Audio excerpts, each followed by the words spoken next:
il y a eu un affrontement dur et direct entre Vasseur et Toninali. Dans la vidéo d'aujourd'hui, nous allons voir ce qui s'est passé au sein de Ferrari pendant le week-end de Singapour, sur quel sujet ils se sont affrontés et comment ces tons ont été utilisés. Mais surtout, nous devons parler de Luca Colagiani, qui est un nom qui n'est pas nouveau, car c'est un ancien de Ferrari qui va directement chez McLaren, et ce n'est pas isolé de membres passant de Ferrari à d'autres équipes. Nous devons également parler des mots écrits par Lewis Hamilton sur les réseaux sociaux qui contiennent une pique à Ferrari. Et enfin, parlons de Red Bull et de McLaren. Avant de commencer, je vous prie de laisser un like de soutien, et maintenant voyons tout en détail. Cela devait être le week-end pour se relancer, profiter de Singapour, une piste historiquement difficile pour Mercedes, et consolider la deuxième place au championnat des constructeurs. Au lieu de cela, une fois de plus, la rouge revient à Maranello avec plus de questions que de réponses. Charles Leclerc a terminé seulement 6e, Lewis Hamilton 8e, pénalisé de 5 secondes. Mais derrière ces chiffres, il y a un tableau bien plus préoccupant. Il y a les problèmes de frein, les tensions internes et des mots qui pèsent.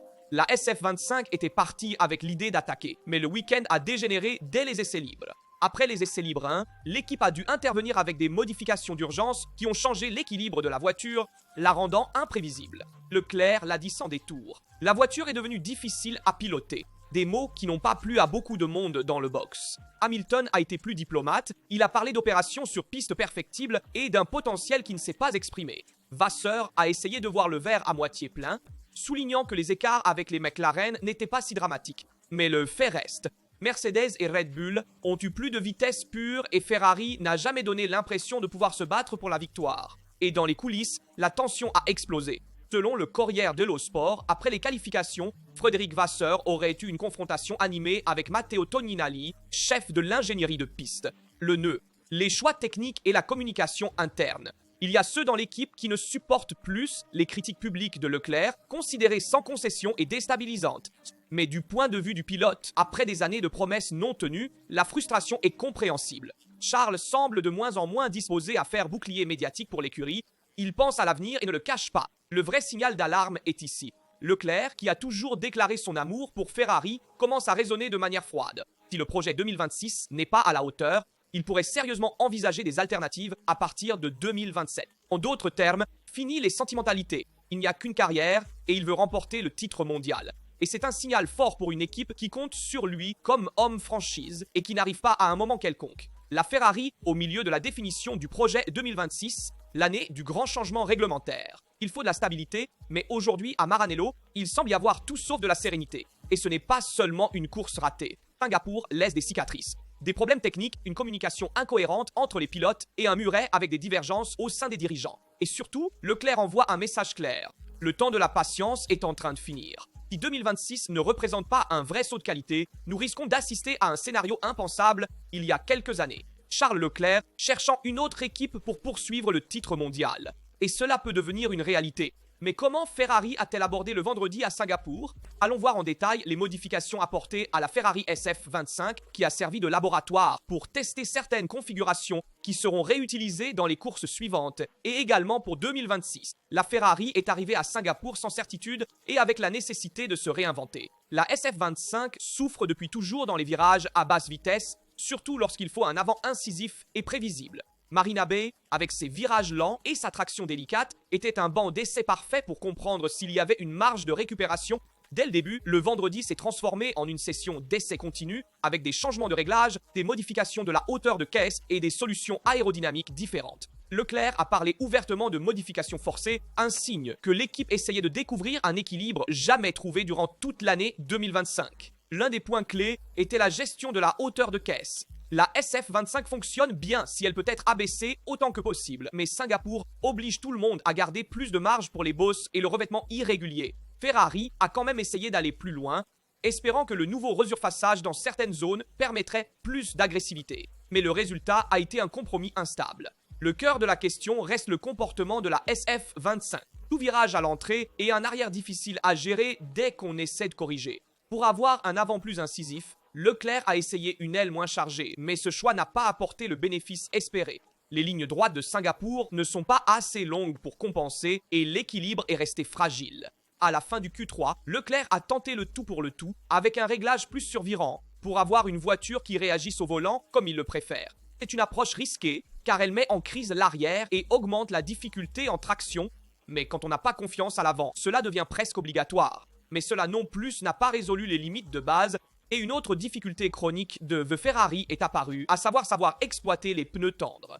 À Singapour, le scénario s'est répété. Peu d'évolution entre Q1 et Q3, des pneus qui ne vont jamais dans la bonne fenêtre de température et donc pas de passe supplémentaire quand cela est vraiment nécessaire. La perte de température lors des arrêts, comme cela s'est également produit cette fois-ci, aggrave tout et sur un circuit où avoir de l'adhérence immédiate est fondamental. Chaque détail devient un fardeau. La SF25 a souffert des problèmes de surchauffe des freins de manière encore plus évidente que d'habitude en raison également des prises d'air plus petites par rapport aux adversaires. Et cela a créé un déséquilibre thermique entre les pneus qui a ensuite étendu le problème de l'arrière à l'avant. La vérité est que la SF25 continue d'être une monoplace avec une couverture courte et si tu ajustes l'avant, tu perds l'arrière même si tu essaies de protéger les pneus, tu perds de l'adhérence. Si tu recherches plus de stabilité, le sous-virage s'accentue. En ajoutant des problèmes structurels, tels que des freins délicats et des difficultés à mettre les pneus en température, le résultat est une voiture imprévisible et peu évolutive. Pour Leclerc, cela signifie une autre occasion manquée, et surtout la confirmation que la Ferrari 2025 n'a pas de marge cachée à libérer avec un simple réglage. Il faut bien plus. En vue de 2026, avec un nouveau règlement et une équipe déjà sous pression, le signal venant de Singapour est inquiétant. Aujourd'hui, il manque non seulement la vitesse, mais aussi une direction technique claire pour la trouver. Singapour devait être le point de redressement et est devenu le énième coup qui creuse la crise. Si 2026 n'est pas vraiment une révolution, non seulement le projet technique risque de s'effondrer, mais aussi la confiance de ceux qui dirigent aujourd'hui l'équipe en piste. Et pour Ferrari, ce serait une perte énorme, bien au-delà des points au classement. Et le message que Hamilton a laissé là sur les réseaux sociaux est également alarmant, car il souligne l'état de crise de Ferrari, mais il critique également certaines discussions qui ont eu lieu en dehors de la piste. Hamilton a raconté comment ces jours ont été difficiles non seulement à cause des résultats en piste, mais aussi à cause de la perte de son chien Roscoe, une présence constante à ses côtés durant les années de gloire chez Mercedes, et les premiers mois à Maranello. De ce deuil naît une réflexion plus profonde. Après une semaine difficile, c'est agréable d'être à la maison, a dit Hamilton. J'ai eu le temps de réfléchir à mon parcours depuis Singapour et l'émotion principale que je ressens est la gratitude. Le soutien reçu m'a rappelé que même lorsque tout semble sombre, il y a encore beaucoup de bonté dans le monde. Un message qui part de la vie privée, mais qui devient aussi un regard sur sa nouvelle aventure chez Ferrari. Parce que si les titres des médias parlent seulement d'erreurs, de problèmes et de résultats décevants,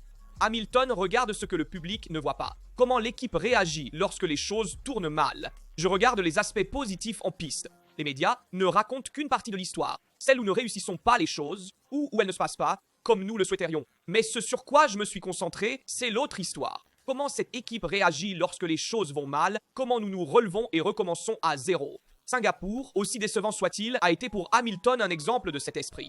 La stratégie correcte, le rythme en progression, et puis les problèmes de frein qui ont bloqué toute remontée. Mais le message est clair. L'équipe ne s'est pas rendue, et lui non plus. En somme, Hamilton a transformé un week-end décevant en un message de cohésion et d'espoir. Cela n'efface pas les problèmes techniques et les lacunes de la SF25 que nous avons analysées auparavant, mais cela réaffirme que cette Ferrari ne doit pas abandonner. Si le chemin est long et difficile, il faut des figures qui maintiennent ensemble l'équipe et les supporters. En ce sens, la voix de Lewis Hamilton devient un point de repère. C'est d'ici que nous repartons. Et attention, il y a un changement au sein de McLaren. Arrive une figure qui est un ancien de Ferrari et qui deviendra directeur de la communication chez McLaren. Regardons tous ensemble.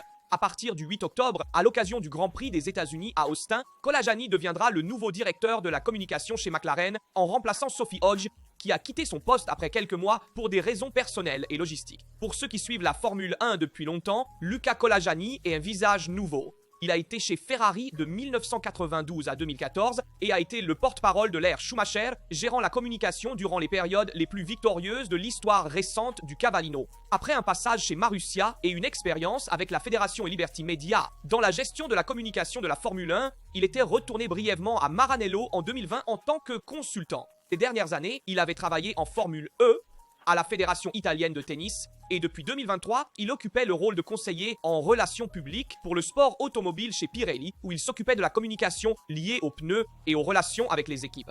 L'arrivée de Kolajani n'est pas un simple changement de rôle, mais un signe de continuité stratégique pour McLaren. Andrea Stella connaît bien la valeur d'une communication forte et unitaire, surtout à un moment où l'équipe cherche à se consolider en tant que rival direct de Red Bull et Mercedes. Avoir une figure expérimentée comme Kolajani chez McLaren signifie apporter à Woking un bagage de relations construit en plus de 30 ans de Formule 1 et un savoir-faire acquis lors des saisons les plus chaudes de Ferrari lorsque la pression médiatique était maximale. Elle était à son maximum. La McLaren d'Andrea Stella veut grandir non seulement sur la piste, mais aussi en dehors. À une époque où l'image et le récit sont une partie fondamentale de la force d'une équipe, avoir un professionnel qui sait gérer les moments de pression, de crise et de grand succès peut faire la différence. Après une saison où McLaren a montré des progrès techniques notables, la prochaine étape est de renforcer la structure interne également au niveau managérial et communicatif. Amener à bord un homme qui a vécu l'ère Schumacher est un message clair. Cette équipe veut penser comme un top player. Le retour de Luca Coleiani au cœur opérationnel d'une équipe de tête ferme un cercle et ouvre de nouvelles perspectives. McLaren montre qu'elle veut croître avec des figures solides et avec une mémoire historique de la Formule 1 sans improvisation. Pour Andrea Stella, c'est un renfort précieux pour donner encore plus de crédibilité et de stabilité à un projet qui vise à revenir définitivement parmi les grands. Et c'est un point fondamental pour McLaren, car oui, actuellement c'est une équipe de pointe, mais elle doit se structurer pour devenir forte aussi au niveau communicatif. C'est pourquoi Andrea Stella sélectionne des figures ex-Ferrari qu'il connaît bien pour renforcer l'environnement au sein de Woking chez McLaren et croître non seulement comme top team sur la piste, mais aussi en dehors pour ne pas faire l'erreur qu'ont fait d'autres équipes dans le passé de bien gérer la partie de la piste, mais mal la partie des communications. Mais voyons ce qui est arrivé à McLaren elle-même à Singapour. Pourquoi n'a-t-elle pas dominé comme le prévoyaient les pronostics? Avec le GP de Singapour, cela fait 3 courses d'affilée sans victoire pour la McLaren MCL 39, une monoplace qui, il y a seulement quelques semaines, semblait avoir un avantage technique solide. À Marina Bay, où Red Bull était théoriquement moins favorisé, on s'attendait à un retour à la victoire pour Norris et Piastri. Mais McLaren n'a pas capitalisé. Pourquoi? Le problème est plus complexe qu'un simple arrêt du développement. McLaren à Singapour avait un rythme de course remarquable, probablement le meilleur de tous, mais le résultat final a été compromis par la qualification. Norris et Piastri ne sont pas partis devant, et sur un tracé comme Marina Bay, cela signifie rester coincé malgré un rythme supérieur. Le paradoxe est que McLaren continue d'être très rapide à l'entrée des virages grâce à un avant-train extrêmement stable, mais ce point fort se transforme justement en une limite. La voiture est tellement pointée vers l'avant que dès qu'il faut alléger l'avant pour donner du répit à l'arrière, l'équilibre devient fragile et la maniabilité se dégrade. Au cours de la saison, McLaren a construit la performance surtout dans la première partie du virage. À Singapour, cependant, le contexte était différent. Il y avait de nouvelles zones réasphaltées, une adhérence anormale, un sous-virage répandu et des pneus tendres qui génèrent beaucoup de charge à l'arrière mais laissent l'avant-train découvert. Ainsi, les pilotes ont eu du mal à trouver un équilibre pour le tour rapide. Norris l'a confirmé, les choses ont changé. Il faut plus de travail à l'arrière pour maintenir stabilité et traction, mais sans perdre cette précision à l'avant, qui est la clé de McLaren. Avec les pneus médiums, la voiture était plus équilibrée, mais en qualification, les pneus tendres étaient obligatoires, et ce choix a entraîné un comportement sous-vireur soudain et difficile à gérer lorsqu'on pousse à la limite. Ce n'est pas un hasard si Ferrari a sombré de la même manière, car la SF5 souffre depuis toujours d'un manque de rotation et Singapour a amplifié le défaut. Dire que McLaren n'actualise plus est une explication superficielle. Le package est encore compétitif, mais sur certaines pistes, il peut sortir de la fenêtre car il y a trop de charge à l'avant, un arrière nerveux, des pneus difficiles à mettre en température correctement, et c'est pourquoi McLaren a eu du mal à Singapour, ne dominant pas comme on s'y attendait. Et cela devient-il un signal d'alarme?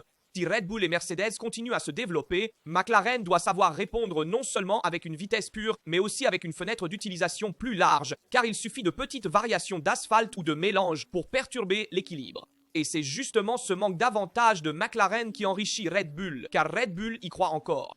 Il reste 6 courses avant la fin, Max Verstappen est à 63 points de Piastri dans le championnat des pilotes, mais il y croit parce que McLaren n'est pas au sommet de sa forme en ce moment, compte tenu des 3 dernières courses. Mercedes revient à être un adversaire redoutable et peut se joindre à la lutte pour la victoire, compromettant encore plus les performances de McLaren au profit de Verstappen. De plus, si l'on ajoute une bataille interne chez McLaren, puisqu'il n'y a plus les règles papaya, eh bien, cela pourrait compliquer encore plus la situation. À Singapour, sur une piste qui, théoriquement, aurait dû favoriser McLaren, Max a réussi à grignoter d'autres points et à maintenir vivante une remontée qui semblait impossible. Et derrière cette récupération, il n'y a pas seulement un talent individuel. À Milton Keynes, une décision courageuse a été prise.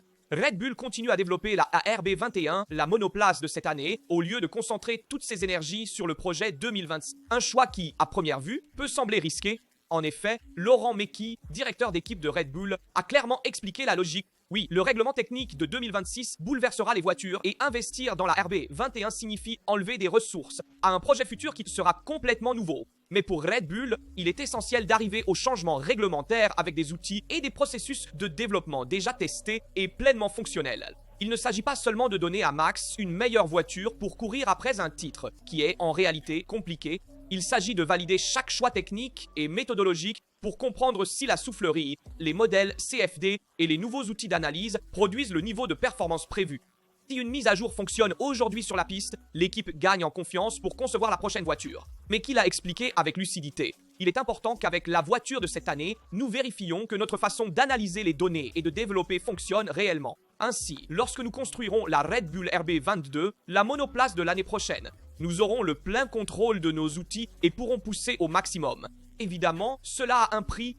Chaque heure passée sur la RB21 est une heure de moins sur la voiture qui devra affronter les nouvelles règles. Il y a ensuite un autre aspect. Donner à Verstappen une voiture qui progresse jusqu'à la fin maintient une haute motivation et réduit le risque de mécontentement interne, alors que McLaren a décidé d'arrêter les développements et que Mercedes a concentré la majeure partie de ses énergies sur la prochaine génération, Red Bull continue à pousser. Cependant, le risque de perdre du temps pour 2026 existe, mais pour Red Bull, l'alternative serait d'arriver non préparé au prochain cycle technique. Ainsi, ces mises à jour de Red Bull servent non seulement à garder Max dans la course pour le titre, mais aussi à construire des bases solides en vue de l'avenir. C'est un pari à haut risque, mais c'est aussi la philosophie qui a rendu cette équipe dominante à notre époque récente. Faites-moi savoir votre opinion sur tous les sujets que nous avons abordés dans la vidéo, de la discussion entre Vasseur et Toninelli, l'arrivée de Kolajani chez McLaren, le non-domination de McLaren et la mise à jour continue de Red Bull. Je suis curieux de lire et de répondre à tous vos commentaires. Comme toujours, je vous rappelle de laisser un like, de vous abonner et d'activer les notifications pour ne rater aucune vidéo sur la chaîne. Ici à ça, c'est tout pour aujourd'hui. On se voit dans une prochaine vidéo.